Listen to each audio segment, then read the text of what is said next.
ಉಪದೇಶದಲ್ಲಿ ಇರಬೇಕಂತಂದಾಗ ನೀನು ಗುರುವು ನಿಮಗೆ ಏನು ಹೇಳ್ತಾನೋ, ನಿಮ್ಮ ಜೀವನ ಹೆಂಗ ಸರಿ ಮಾಡ್ತಾನೋ, ವಾಕ್ಯ ನಿಮಗೆ ಏನು ಬೋಧಿಸುತ್ತೋ ಆ ವಾಕ್ಯಾನುಸಾರ ನಾವು ಕಟ್ಟುಕೊಳ್ಳುವಂತದೇ ಉಪದೇಶ.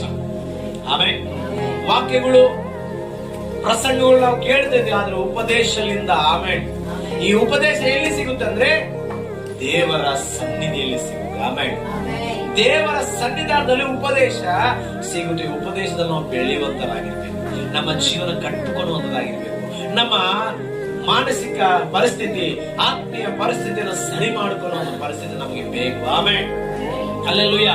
ಉಪದೇಶ ಅಂತಂದ್ರೆ ಏನಂದ್ರೆ ಅದು ಗದ್ದಿಸುವಂಥದ್ದು, ಖಂಡಿಸುವಂಥದ್ದು, ಸರಿ ಮಾಡುವಂಥದ್ದು, ಅದು ನಮಗೆ ಎಚ್ಚರಿಸುವಂತದ್ದಾಗಿದೆ. ಆಮೇಲೆ ಏನಾಗಿದೆ ಉಪದೇಶ ಅಂದ್ರೆ?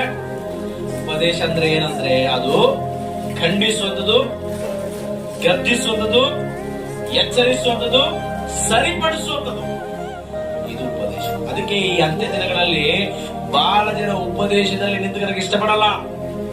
ಅರ್ಥ ಆಗುತ್ತಾ?